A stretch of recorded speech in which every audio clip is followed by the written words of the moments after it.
잠시 기도하시겠습니다.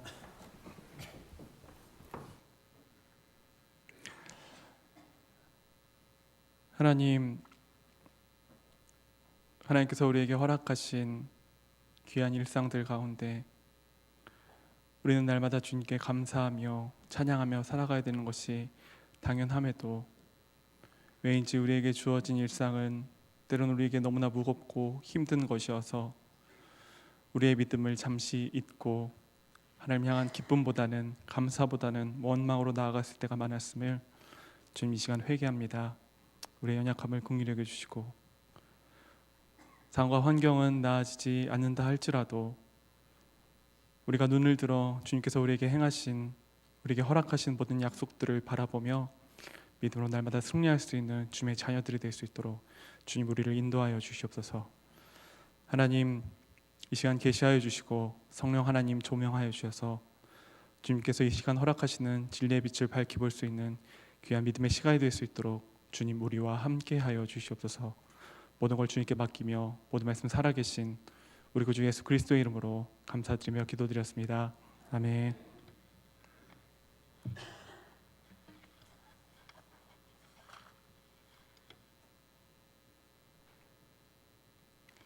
성경 여러 곳에는 하나님과 하나님 백성 사이의 관계를 설명하는 여러 비유들이 있습니다.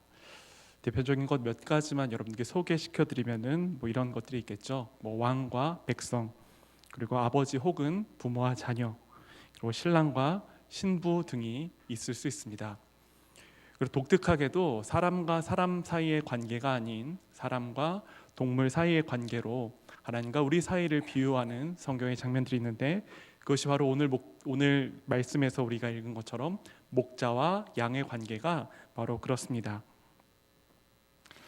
오늘 말씀 시편 23편 말씀은 아마 어쩌면 시편 중에서 가장 유명한 말씀이 아닌가 생각합니다. 그 정도로 많은 사람들에게 암송되어 왔고 애송되어 왔으며 심지어 찬양 중에서도 여러 찬양이 있을 정도로 제가 가장 좋아하는 성가 중에 하나가 이 시편 23편과 관련된 것일 정도로 시편 23편은 참 많은 분들을 통해서 사랑을 받는 것 같습니다. 시편 23편의 주제는 바로 방금 말씀드린 것 같이 하나님께서 우리의 목자가 되신다는 내용입니다. 하나님과 자신들과의 관계를 목자와 양에 비유한 것은 구약에서 매우 자연스러운 부분이라고 이야기를 할 수 있습니다. 어쩌면 히브리인들이 유목 생활을 했기 때문에 누구보다도 더욱더 자연스럽게 목자와 양의 관계를 알았던 것이 아닌가 그렇게 추측을 할 수 있습니다. 그들은 누구보다도 더욱더 목자와 양의 관계를 경험적으로 알고 있었을 것이라 생각할 수 있습니다. 오늘 말씀의 목자라는 단어는 히브리어 라라는 단어인데 이 내용은 돌보다 혹은 기르다, 입히다, 양육하다, 먹이다 등등의 뜻으로 사용되는 말씀입니다. 충분히 예상하셨겠지만 양을 기를 때에 쓰이는 단어라고 이야기할 수 있는 것이죠. 이 단어에 대해서 성경에 어떻게 쓰였냐면은 야곱이 자신의 자녀였던 요셉을 축복할 때에 하나님께서 자기에게 허락하신 은혜를 설명하면서 이렇게 쓰였습니다. 창세기 48장 15절 말씀입니다. 나의 출생으로부터 지금까지 나를 기르신 하나님이라는 표현에서 나를 기르셨다라는 단어가 오늘 이 목자라는 단어 라라는 단어를 사용한 것입니다. 오늘 말씀에서 시편의 기자는 여호와께서 나의 목자가 되시기 때문에 즉 나를 돌보시고 기르시기 때문에 자신은 부족함이 없다고 고백하고 있습니다. 하지만 이 고백, 여호와께서 나의 목자가 되시기 때문에 나를 돌보시기 때문에 나를 기르시기 때문에 내가 부족함이 없다는 이 고백은 결코 내가 가는 길이 언제나 형통하다든지 언제나 평안하다는 것을 의미하는 것은 아니라는 것을 말씀을 통해 우리는 살펴볼 수 있습니다. 때로 하나님께서 우리에게 허락하시는 공간들은 푸른 초장일 수 있습니다. 쉴 만한 물가일 수 있다는 얘기입니다. 거기서 하나님께서는 우리에게 쉼을 허락하셔서 우리의 영혼을 소생케 하실 수도 있다는 이야기입니다. 그런데 그 이후에 이 양이 말씀을 통해서 어디로 간 것 같습니까? 아주 캄캄한 골짜기, 사막의 음침한 골짜기라고 나와 있는 이 표현은 좀 더 정확한 표현은요, 아주 캄캄한 골짜기라는 것이에요. 칠흑처럼 어두워서 어떠한 빛도 보이지 않는 골짜기라는 뜻을 갖고 있다는 것입니다. 죽음의 위협에 노출되어 있는 상태를 의미할 수 있겠죠. 하지만 완전한 어둠 가운데에 생명의 빛이 조금도 보이지 않는 그곳에 내가 갈 수 있지만, 그러나 그곳 가운데서 내가 평안을 누릴 수 있는 이유는, 내가 두려워하지 않을 수 있는 이유는 주의 지팡이와 막대기가 나를 안위하시기 때문에, 즉 나를 위로하시기 때문에 가능하다고 시편의 기자는 이야기하고 있습니다. 주의 지팡이와 막대기라고 이야기를 했습니다. 여러분들은 어떤 생각이 드세요? 지팡이와 막대기다. 저는 어렸을 때요, 이 말씀을 읽었을 때 동어의 반복인 줄 알았어요. 지팡이나 막대기나 그게 그거 아닌가라고 생각을 했는데, 말씀을 통해 살펴봤을 때 좀 각기 다른 뜻이 있는 것을 좀 발견했습니다. 지팡이라고 하는 것은 세베트라고 하는 히브리 단어인데, 끝이 구부러져 있고 좀 긴 그런 막대기, 지팡이를 뜻합니다. 그래서 우리가 일반적으로 목자를 생각하면 들고 있는 그 막대기 있죠? 굉장히 긴 막대기. 이것이 바로 지팡이라고 하는 단어입니다. 이것은 양을 인도할 때에, 양이 그릇된 길을 갔을 때 목자가 뻗어서 양을 툭툭툭 쳐서 그 방향을 바꾸는, 양을 기를 때 쓰는 도구이고요. 그리고 막대기, 몽둥이라고 나와 있는 것은 미슈에나라는 단어인데, 이것은 좀 짧은 막대기입니다. 근데 이 막대기 용도는 언제 사용하냐면은, 양과 함께 길을 갈 때에 좋은 길만 있으면 참 좋겠잖아요. 하지만 양이 있는 곳에 뭐가 있을까요? 늑대도 있고 곰도 있고 소도 있고, 이렇게 양을 해치려고 하는 동물들이 달려왔을 때 그것을 물리칠 때 썼던 도구가 바로 이 미쉐나 몽둥이라는 것입니다. 여러분들은 양과 목자 하면은 어떤 이미지들이 좀 떠오르세요? 아마 그 옛날부터 많이 보셨던 그림의 한 장면이 떠오르시지 않을까 생각합니다. 예수님이 목자시고 그리고 양을 이렇게 안고 계시는, 좀 목가적이고 전원적인 생각을 우리는 좀 갖고 있는 것 같아요. 하지만 양을 돌보는 일이 마냥 편하고 좋은 일은 아니라고 성경에서는 기록되어 있습니다. 성경의 가장 유명한 목자 중 2명의 증언을 통해서 살펴보도록 하겠습니다. 사무엘상 17장 31절부터 36절까지 말씀입니다.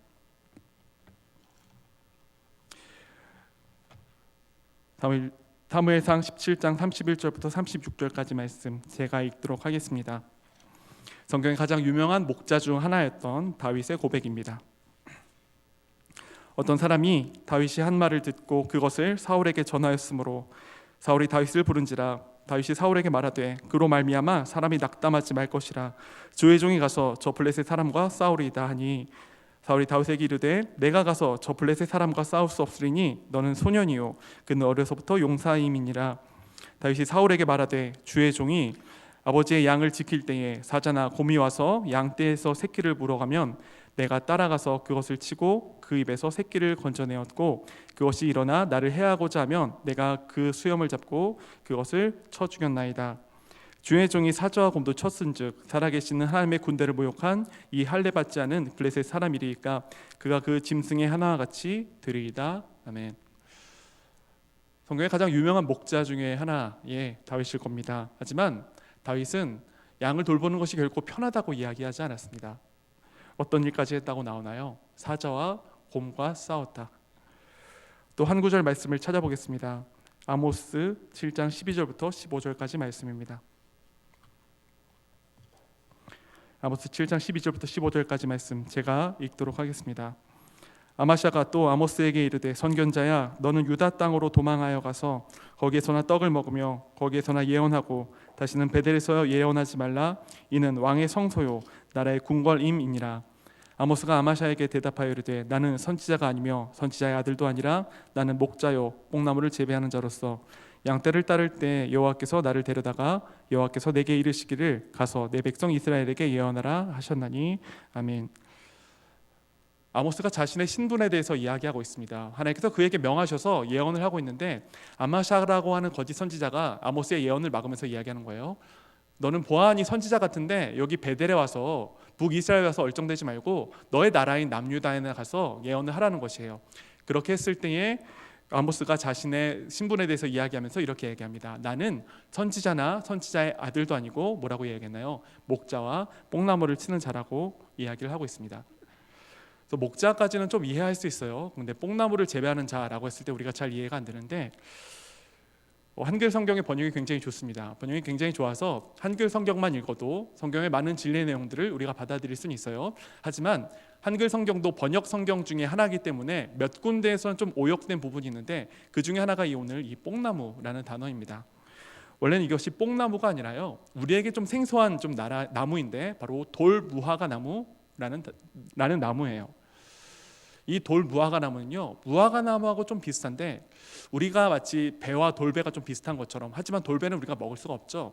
그런 것처럼 돌무화과 나무는 무화과나 비슷하나 식량으로 쓰기에는 좀 힘든 그런 품종의 나무를 일컫습니다. 그런데 뽕나무를 재배한다, 이 돌무화과 나무를 관리한다는 것은 어떤 의미냐면요, 돌무화과 나무는 사람이 그냥 먹을 수 없다고 합니다. 이것을 먹기 위해서는 사람이 그 나무에 일일이 올라가서 열매 하나하나마다 생채기를 내서 그 안에 있는 벌레들이 빠져나올 수 있도록 마련을 해 주어야지, 그런 수고를 해야지 돌무화과 나무를 먹을 수 있다고 합니다. 그런데 여러분도 아시겠지만 나무 위에 올라가서 과일 하나하나를 손보는 것이 쉬운 일일까요? 어려운 일일까요? 굉장히 어려운 일이었던 것이에요. 그래서 당시 사회에서 이른바 좀 약자의 계층에 속했던, 자기 양떼들을 먹이기 위해서 좀 무언가 먹을 것이 필요했던 약자 계층인 이 목자들이 이 일들을 했다고 합니다. 돌무화과 나무를 돌보았을 시기가 양들이 먹을 것이 없는 시기이기 때문에 양들이 먹을 것을 벌기 위해서 목자는 그 돌무화과 나무에 올라가야 됐던 것이죠. 목자가 왜 이런 일들을 할까요? 사자와 싸우고 곰과 싸우고, 그리고 심지어 자기와 상관없는 돌무화과 나무에 올라가서 그 열매를 다듬는 일까지. 그것은요, 바로 양을 위해서, 양을 살리기 위해, 양을 보살피기 위해 위협과 맞서며 힘들고 어려운 일을 한다는 것입니다. 예수님께서는 말씀을 통해 이렇게 말씀하셨습니다. 나는 선한 목자라. 하지만 이 선한 목자라고 했을 때 이것은 마냥 착한 것만을 의미하지 않습니다. 나는 선한 목자라 라고 말씀하신 다음에 예수님의 말씀은 뭐죠?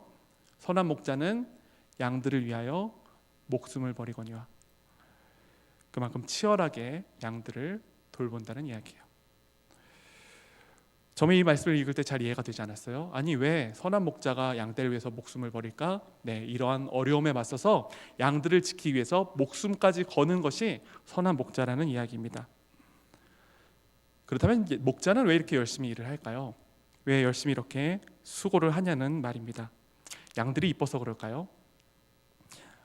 양 하면은 왠지 애교가 넘칠 것 같고 왠지 귀엽고 그럴 것 같아서 목자가 너무 이뻐서 양을 돌볼까요? 저는 양에 대해서 한 가지 환상을 갖고 있었던 사람 중에 한 명입니다. 굉장히 생각하는 것처럼 털도 깨끗하고 막 순하고 그럴 것 같은 환상을 가지고 있었는데, 양을 실제로 접하고 길렀던 사람의 증언을 들으면서 그 환상이 산산조각 났던 그런 경험이 있습니다. 양들을 길러보고 접했던 사람의 증언에 의하면요, 세상에 그렇게 양처럼 몹쓸 동물은 없다고 합니다. 그렇게 말을 듣지 않고요, 그렇게 고집이 세고 온순하지도 않대요. 성격이 있어서 때로는 양을 돌보는 목자를 머리로 들이받기도 한답니다. 그래서 실제로 어떤 목자는 양에게 받쳐서 죽는 일도 있었다고 이야기를 합니다. 또 겁은 또 어찌나 많은지요. 겁이 너무 많아가지고 개하고 비슷한 동물을 보면 그렇게 겁을 먹는데요. 그래서 양을 칠 때 어떤 동물을 쓰나요? 그래서 개를 사용하는 것이죠. 눈이 굉장히 안 좋다고 합니다. 근실해요. 가까이 있는 것밖에 보지 못해서 양이 갈 때 보면 아마 자기 앞에 있는 것만 따라가는 것 좀 보실 수 있을 거예요. 이렇게 예쁜 구석이 없는 양입니다. 예쁜 구석이 하나도 없는 양을 목자는 왜 돌보는 것일까요? 요즘 반려동물이 굉장히 유행이라고 하죠. 강아지는 옛날부터 키웠고 요즘은 고양이 좀 많이 키우는 것 같고, 어떤 분들은 이구아나라든지 독특한 동물도 좀 키우는 것 같아요. 반려동물 하면은 좀 보면은 자기가 좀 그 위로를 얻을 수 있고 좀 힐링이 된다고 하는데, 양은 그렇지도 않은 것 같아요. 보면 오히려 더 화가 날 것 같고. 근데 목자는 왜 양을 이렇게 돌보겠냐는 거예요. 정답은 그가 목자이기 때문에 그렇다는 것이에요. 그의 사명이, 목자로서 정체성이 양을 돌볼 때 드러나기 때문이라는 것입니다.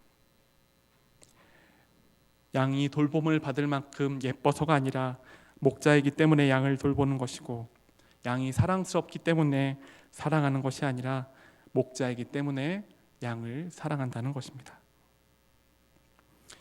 시편의 기자는 3절에 이런 표현을 했습니다. 목자이신 주님께서 우리를 의의 길로 인도하여 주시는데, 우리를 바른 길로, 좋은 길로 인도하여 주시는데, 그 이유에 대해서 양인 우리가 예쁘기 때문에 인도한다고 말씀하고 있지 않습니다. 양이 가치 있기 때문에 그를 의의 길로 인도한다고 얘기하고 있지 않다는 것이에요. 시편 기자는 뭐라고 이야기하고 있습니까? 자기 이름, 즉 하나님의 이름을 위해서 양들을 의의 길로 인도하신다. 주님의 이름을 위한다라는 표현은 성경의 여러 곳에서 나옵니다. 다른 표현은 주님의 이름을 위한다라는 것에 다른 표현으로는 주님의 영광을 위한다라는 표현이 있습니다. 사무엘상 12장 22절입니다. 여호와께서는 너희를 자기 백성으로 삼으신 것을 기뻐하셨으므로 여호와께서는 그의 크신 이름을 위하여서라도 자기 백성을 버리지 아니하실 것이요. 이사야 43장 25절입니다. 나 곧 나는 나를 위하여 내 허물을 도말하는 자니 내 죄를 기억하지 아니하리라. 에스겔 39장 23절 중반부부터 25절까지 말씀입니다. 그들이 내게 범죄하였으므로 내 얼굴을 그들에게서 가리고 그들을 그 원수의 손에 넘겨 다 칼에 엎드러지게 하였으되 내가 그들의 더러움과 그들의 범죄한 대로 행하여 그들에게 내 얼굴을 가리었느니라. 그러므로 내 거룩한 이름을 위하여 열심을 내어 야곱의 사로잡힌 자를 돌아오게 하며 이스라엘 온 족속에게 사랑을 베풀지니라. 아멘. 16세기 당시 로마 천주교의 부패와 부조리에 대항해서 종교개혁이 발생했습니다. 우리가 종교개혁하면은 그 개신교라고 생각하기 쉬운데, 개신교 즉 프로테스탄트라는 것은요 어느 하나의 세력만을 좀 의미하지 않습니다. 여러 가지 세력이 좀 같이 복합된 것을 우리가 프로테스탄트 개신교라고 이야기하는데, 첫 번째는 독일에서 발생한 루터파 개신교예요. 우리가 너무나 잘 알고 있는 현재 루터교가 바로 그것입니다. 또 하나의 세력은 뭐냐면은 스위스를 중심으로 일어난 개신교입니다. 그리고 제세례파라고 하는 개신교 세력이 발생했습니다. 이 세 가지, 루터파 그리고 스위스 그리고 제세례파를 합쳐서 개신교라고 표현을 한 것입니다. 특별히 스위스 지역을 중심으로 쯔빙글리와 하인리 블링거, 그리고 우리가 너무나 잘 알고 있는 칼빈으로 연결되는 개신교 세력이 있습니다. 이에 대해서 루터파 개신교와 제세례파와 분리되는 명칭을 사용하는데 바로 개혁파라는 용어를 사용합니다. 이것은 스스로 만들어낸 이름이 아니었어요. 다른 사람들이 그 사람들을 봤을 때 저 사람들은 개혁파야 라고 이름을 붙인 것입니다. 개혁파에 대해서 대표적인 인물은 앞서 말한 칼빈이 있습니다. 그래서 개혁파 신학을 가리켜서, 개혁주의를 가리켜서 혹자는 칼빈주의라고 이야기를 하기도 합니다. 그만큼 칼빈의 영향력이 강하다는 것이죠. 이후 이 개혁파는 네덜란드에 영향을 미쳐서 화란 개혁파라는 종파를 만들기도 하였고, 이것이 스코틀랜드 사람이었던 존 녹스를 통해서 스코틀랜드에 영입되게 됩니다. 그것이 무엇일까요? 우리가 지금 너무나 잘 알고 있는 장로교입니다. 그래서 혹자는 장로교의 창시자를 칼빈으로 보기도 합니다. 엄밀한 의미에서 그게 틀린 얘기는 아니라고 할 수 있습니다. 이와 같은 개혁파 그리고 칼빈주의, 장로교가 갖는 한 가지 신학적인 특징이 있습니다. 그것은 바로 하나님의 주권을 강조한다는 것입니다. 우리의 구원입니다. 믿음으로 말미암아 구원을 받는 이신층이, 그러나 믿음으로 우리가 하나님께 의롭다함을 받지만 그 믿음 역시 우리가 갖거나 만들어내거나 우리의 노력이 아니라 그 믿음마저 어떻게 됐다는 거죠? 하나님께서 우리에게 선물로 주셨다는 것입니다. 즉 구원의 시작이라는 것이 나의 노력이나 나의 힘이나 나의 능력이 있는 것이 아니라 하나님께서 온전히 선물로 주셨다는, 이만큼 하나님의 주권이 강조된 것이 우리 믿음의 선배들의 고백, 그리고 우리의 고백이라고 이야기할 수 있습니다. 하나님께서 성령을 통해 우리에게 주신 그 믿음, 구원이 전적으로 하나님께 달렸음을 의미하는 것입니다. 하나님의 주권에 대해서 20세기의 유명한 신학자 칼바르트는 하나님의 자유라고 표현하기도 했습니다. 그만큼 하나님께서 자유로우시다는 것이죠. 구원은 하나님의 선물입니다. 이것은 어느 누구도 부정할 수 없을 것입니다. 성경은 그래서 구원받은 하나님의 자녀들을 가리켜서 하나님께서 택정하셨다, 하나님께서 예정하셨다, 하나님께서 부르셨다라고 이야기를 하고 있는 것입니다. 시작이 하나님께 달렸다는 것이죠. 그리고 그 완성 역시 하나님께 달려있다고 성경은 고백하고 있습니다. 그렇다면 그 과정은 어떨까요? 우리가 구원을 받고 하나님을 뵙기까지 이 땅에 살아있는 그 과정, 구원의 과정은 어떻겠냐는 것이에요. 우리 믿음의 선배들은요, 그 과정마저 하나님께 달려 있다고 고백하고 있습니다.